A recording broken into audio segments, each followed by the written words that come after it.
Waking up with us. It's going to be a great day. Right. You just named, we have the different name to our show. I think you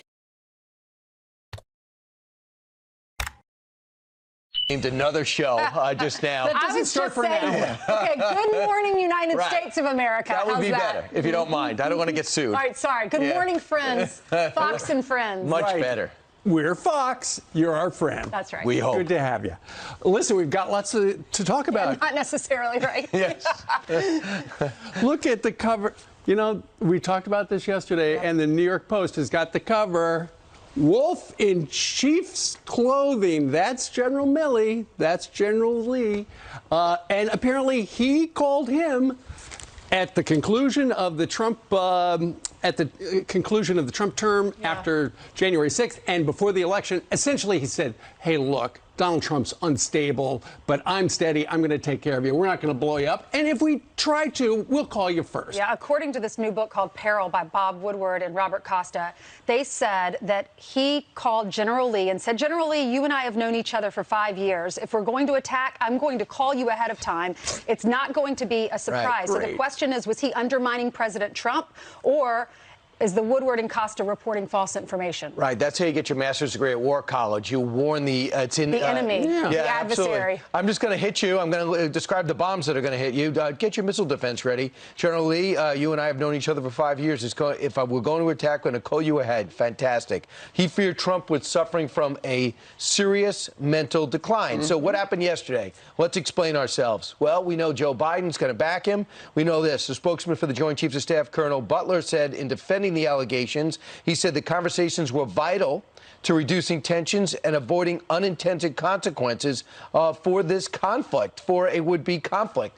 To me, it seems like Speaker Pelosi got him exercised. Look out, Trump's nuts. You better stop him. The problem is Pelosi isn't in the chain of command, and he's got people he's got to check with.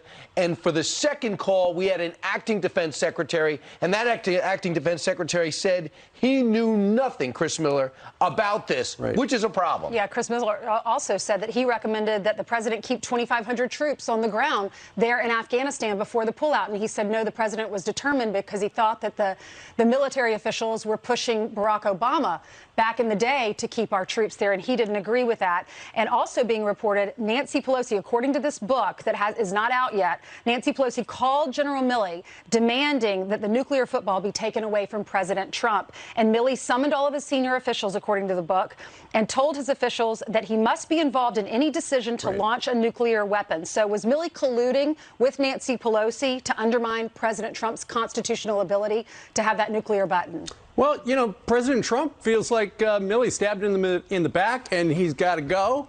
However, as you mentioned a moment ago, Joe Biden and Jen Psaki think he's just great. Watch. I have great confidence in General Milley. The president has worked side by side with Chairman Milley for almost 8 months as the chairman of the Joint Chiefs. His experience with him has been that he is a patriot. He is somebody who has fidelity to the Constitution, and he has confidence in his leadership. And here's the reason why the White House loves General Milley, because Milley did exactly what Joe Biden said for years he was going to do. He ended the war in Afghanistan. Fox News has got some exclusive reporting that apparently Joe Biden ignored advisors on Afghanistan because he was so hell-bent on ending it. According to our sources, the U.S. commander in Afghanistan, Army General Austin Scott Miller, appeared before the Senate Armed Services Committee, and he spilled the beans behind closed doors. And of course, naturally, you know how Washington leaks. Now we know exactly what he said. He advised against a full Afghanistan withdrawal early in the Biden administration, passing the recommendation up the proper chain of command. He recommended that the president keep at least 2,500 troops on the ground to maintain stability. And Miller said the Taliban could take over the country much faster than what the intel community was saying in 1 or 2 or 3 years. And he feels good that he was able to present his views to the president, But the president didn't listen. And Because he said that Barack Obama was rolled by the generals, he wouldn't be. But it doesn't end there. Not only did General Milley, who mysteriously disappeared from the battlefield a few weeks before this pullout was going to take place, maybe he stood for something. And I do believe, Steve, that General Milley actually wanted to keep 4,000 troops in there, and he was ignored. He doesn't go and circumvent this president and say that or do it behind closed doors, but that is the report. More on this. Secretary of State Blinken, as well as Secretary of Defense Austin, also believe we should have left presence there. And Blinken called up the president after meeting with NATO in Brussels, meeting with NATO ministers in March, and says, listen, our allies are getting a little upset. They're worried if we pull out, there's going to be a problem. And he finished up with an expletive saying that the general strong-armed President Barack Obama. So he wouldn't buy time. Our allies did weigh in. They were all concerned. The Secretary of State tried to convince Joe Biden he was too bullheaded and thick-skulled. And the Secretary of Defense also said that. So even Joe Biden's own team tried to tell him what a disaster was about to happen, and he ignored all of them. And Blinken goes on to say the president and Blinken were proponents of pulling out of Afghanistan. But Blinken's concern was we're doing this too quickly, he says. He says the recommendation was to extend the mission with U.S. troops for a while to see if it could yield a political statement and buy time for negotiations. And then he goes on to say that Biden was undeterred. He explained in colorful language that he felt the general strong-armed, as I was saying earlier, President Obama, in staying in Afghanistan, and said that he would withdraw troops by August 31st. And that was that. And that was when it was going to happen. That was when it was going to happen, because Joe Biden had a date. And Joe Biden said, you know, all of my military advisors say this is the right course of action because they're going. They warned him and said, look, this could happen. But ultimately, they said, OK, boss, whatever you say, we're going to make it happen. And in fact, General Miller told Congress that abandoning Bagram was because of the constraints of the number of troops imposed by the president's orders, because he is the commander-in-chief. However, there are a number of U.S. senators on the Republican side who say that when you look at Joe Biden's foreign policy mistakes, they're starting to add up, and there seems to be some commonality. Watch. I know President Biden has said he will stand behind and stands behind General Milley. And maybe that's true for the short term, but I'm going to give you even odds that eventually the White House throws him under the bus. Because the White House desperately needs someone besides President Biden on which to blame the stunning incompetence in Afghanistan. My old buddy Joe Biden has been about as dumb as a rock on foreign policy for 30 years. He's been a disaster as president of the United States. The reason the Taliban are in charge today is because of Joe Biden, not Donald Trump, not the generals. So if I think Joe Biden had any self-awareness, he'd understand that General Milley made the assessment that President Trump was on mental decline and he had to jump in. Has he thought or read anything that people are writing about him and how they cut off his microphone rather than ask questions? The Politico story, they mute, his staff mutes the television when he starts taking questions or going with the press. People are talking about him the same way. Does he want General Milley to make the same psychological assessment on him and decide to call up our allies and adversaries and circumvent the White House? Doesn't he understand that this is the same criteria, unless General Milley is just so blatantly political that only Republicans should fear his assessment? Well, President Trump was asked about it, and he's accusing General Milley of treason, and Republicans want General Milley to resign. Look, we all know that the way we left Afghanistan, or are in the process of leaving, has been a disaster. It's been so messy, and now stories are coming out from the Pentagon going, you know we were in charge of doing it, but the boss told us, and we said don't do it, but he did it, so sorry. Yep, we still have hundreds of Americans, at least 100 that we know of, behind enemy lines there. But the evacuation flights have paused because of measles. Right. For a week. And then all states got a call yesterday, and we're told how many Afghan refugees they're going to be told to take. Top of the list, Texas is number 2, and number 1 taking the most would be California. I guess that's the price you pay for having the president show up. You get to take 10,000 people you know nothing about. Meanwhile. All right, 6:10 here on the East Coast. And coming up, Gabby Petito's boyfriend, now a person of interest in her disappearance. A live report down in Florida on the latest twists in this case. And comedian Jim Breuer of SNL fame not laughing about vaccine mandates. Why would you? I don't want any of my fans forced to come laugh, and they got to get a shot in them. The SNL's alums' firm stand against venues that require proof of vaccination comes forward. Who else is going to join them? Fox News alert, police now naming the boyfriend of missing 22-year-old Gabby Petito, naming him a person of interest. Investigators say that Brian Laundrie is lawyering up and refusing to answer any of their questions. Well, Coley Shimkus is live outside the Laundrie's family home in Florida as Gabby's dad pleads for him to cooperate. Carly. Yeah, that's right. Good morning, Steve Ainsley, Brian. And as we stand outside Brian Laundrie's parents' house, we haven't seen any movement, no lights turning on. Typical for this time of morning. He has been hiding out here ever since September 1st when he got back from that cross-country road trip without Gabby Petito. He may have been the last person to see her, but he hasn't said anything about her whereabouts.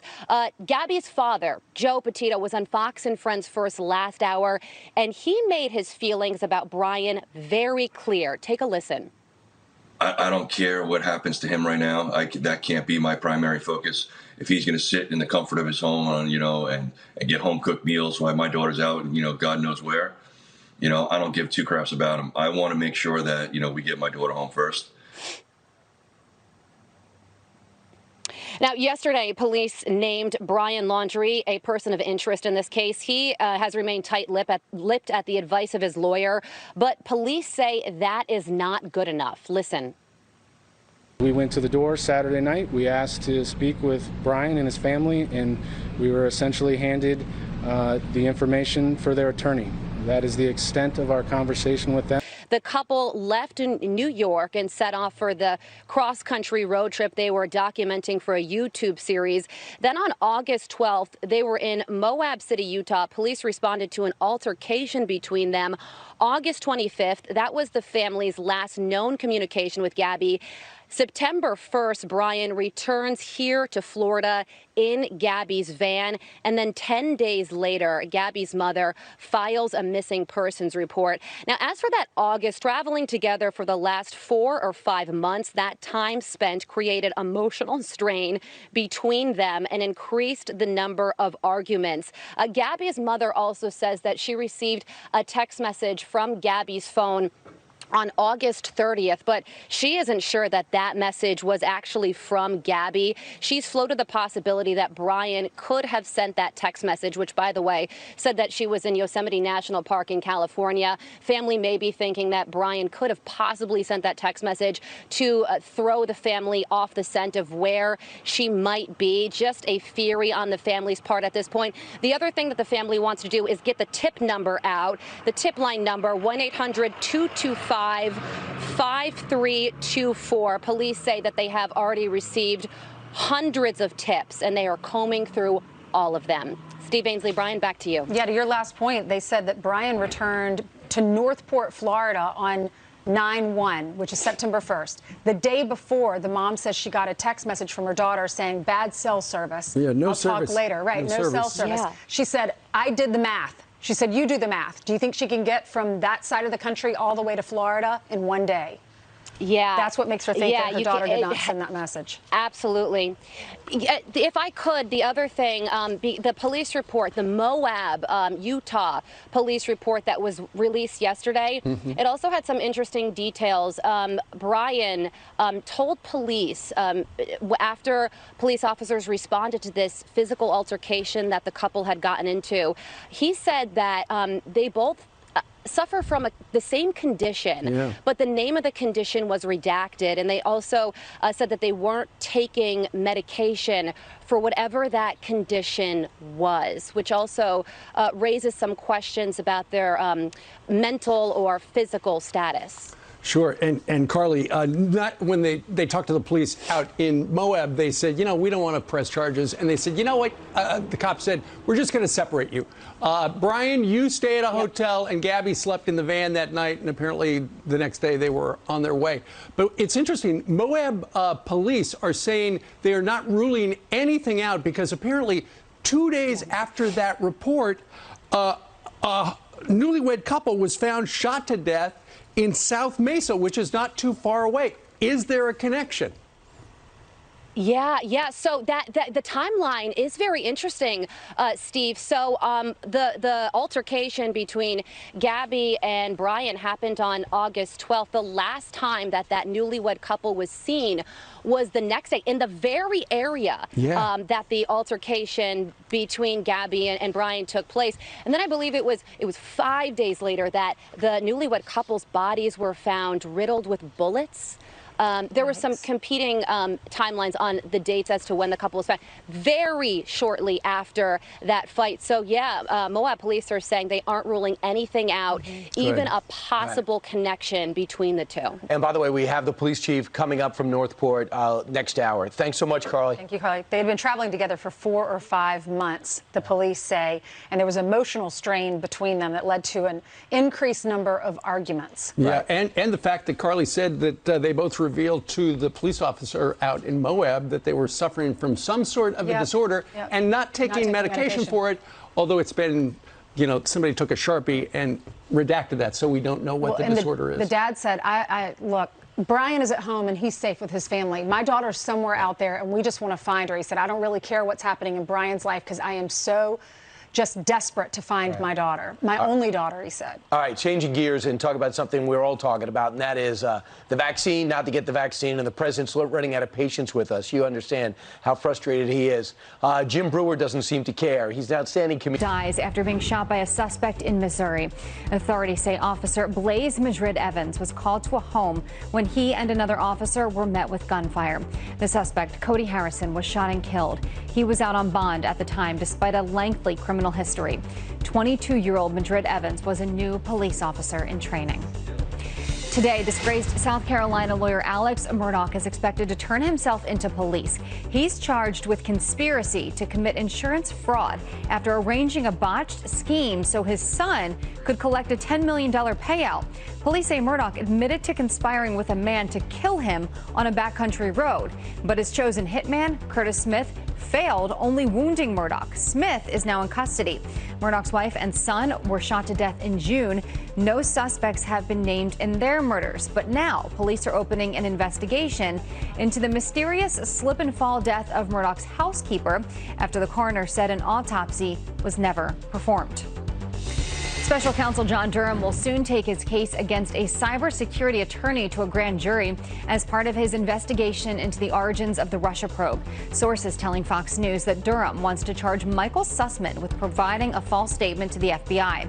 Now, this stems from a 2016 conversation in which Sussman reportedly made a link between the Trump campaign and Russia. Sussman's attorney says his client has committed no crime. And overnight, our first look at a window of the world on board the SpaceX Dragon rocket. The 4-person crew blasting off just hours ago from the Kennedy Space Center.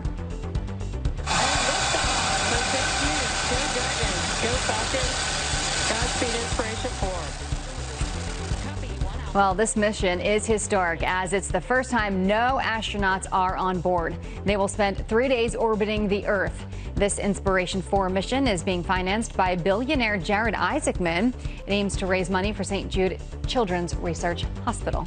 So cool. It was very cool. And Brian, thank you, Jillian. And that last shot, Brian, we had a banner up, but you note with that 4 shot, did you notice that the civilian astronauts are wearing pants? They are? Yes. Really? Wow. You mean it's separate Not the clothing? jumpsuit. Are you sure that's not just a belt across the unitard? That's a jumpsuit. Can't tell there.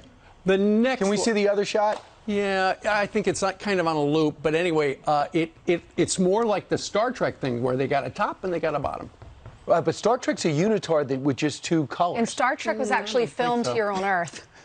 Right. When you go into space, your shirt would fly into your face without gravity. That's why you would never see an astronaut wear it and untuck it, because it would fly up. It would fly up. Right. It would cover your face. Exactly. It'd expose you. That's why untuck it would not get advertising. Well, there's no gravity. Why would you need to tuck it?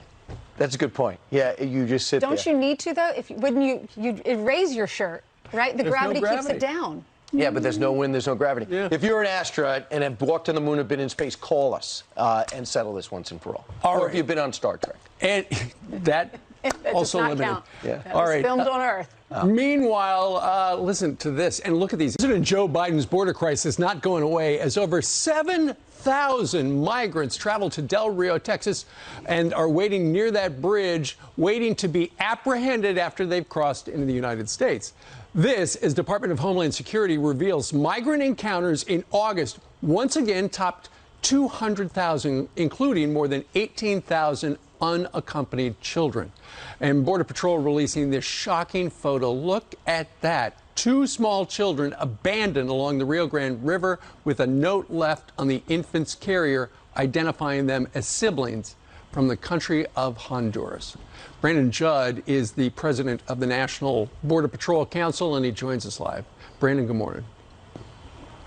It's good to be with you. Thank you. So, you know, that last image, it's a little 2-year-old girl and apparently a 3-month-old baby, just abandoned by somebody, presumably their parents. But nonetheless, that's heartbreaking. It is. And if we didn't have the resources right there at that time, we wouldn't have encountered those 2 children. And when you look at those 7,000 that are under the bridge, I'm going to tell you, it's amazing that we had the resources. You know, Steve, when I put on a uniform and I go to work, I can tell you every single day it seems like we have less and less resources.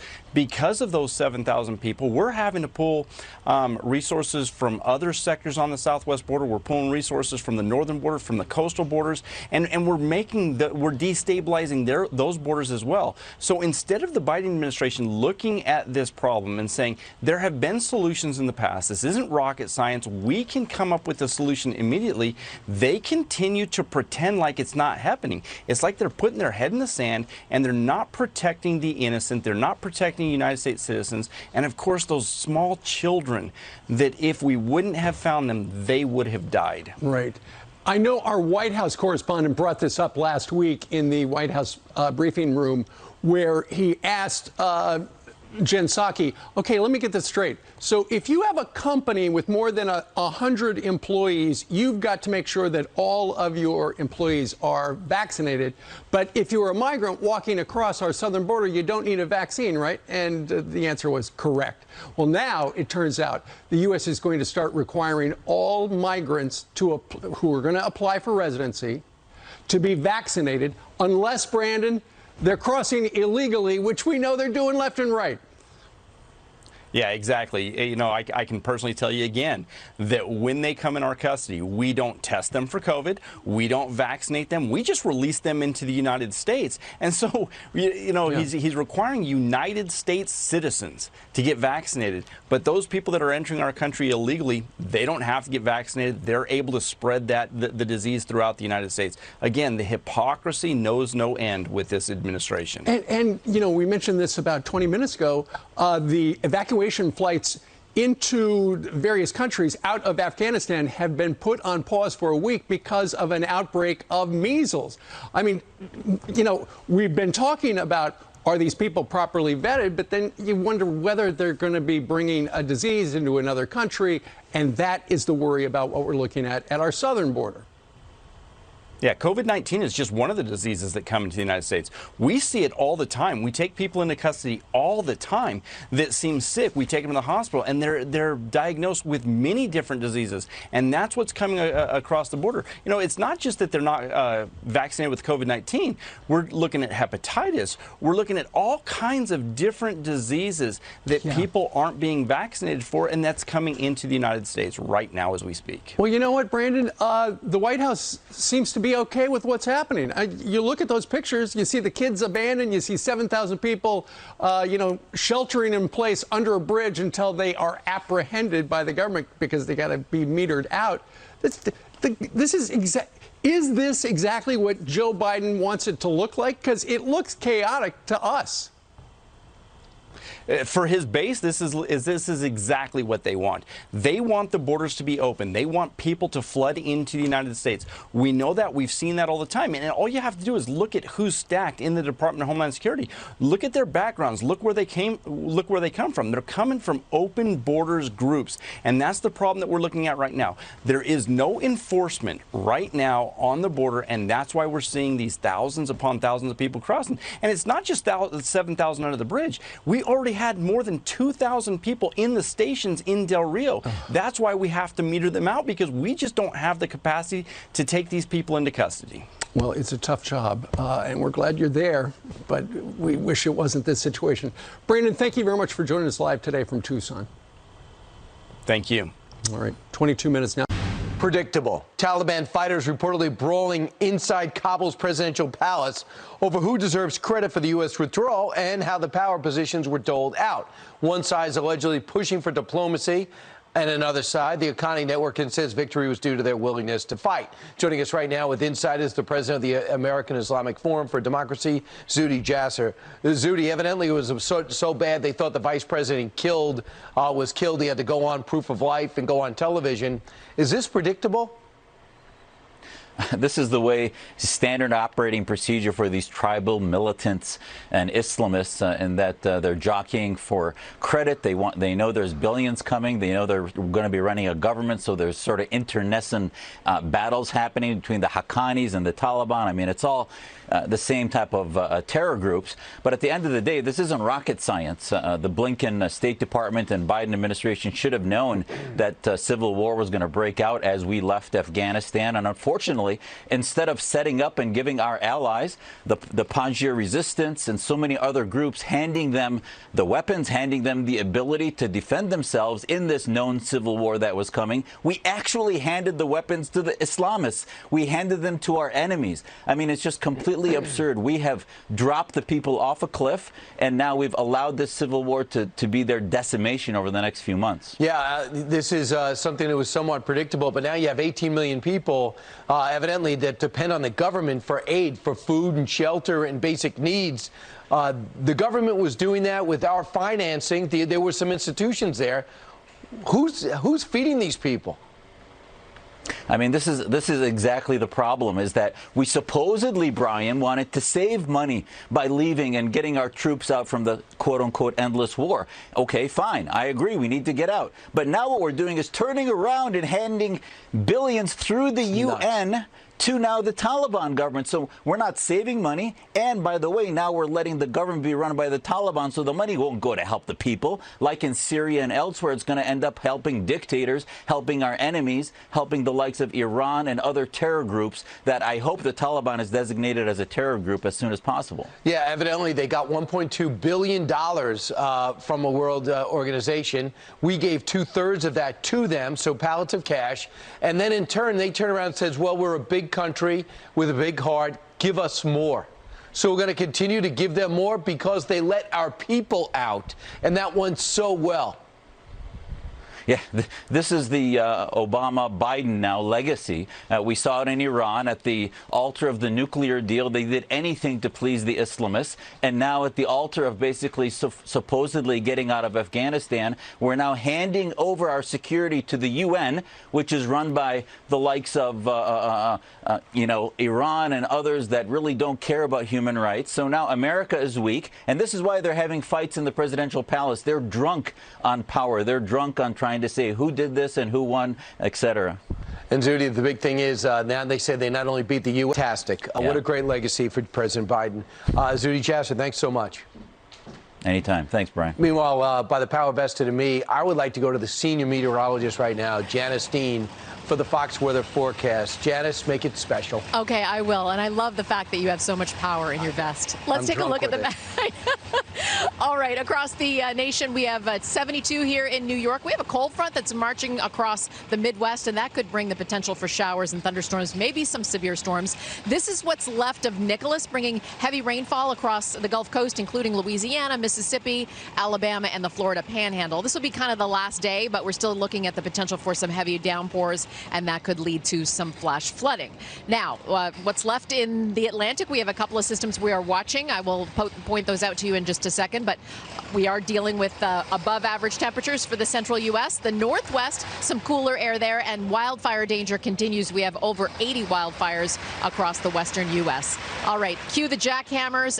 Over to you. If you have so much power, Brian, right, can you make sure that the jackhammers stop when I do my weather forecast? The problem is I gave them this job and I gave them a deadline, so I can't really tell them don't do it during the weathercast. Okay. So when they're done, they're going to be done next December, then I will definitely make sure they don't do it again. You don't have that much power then. Then I don't. All right. Okay. All right. Thanks so much, Janice. Bye.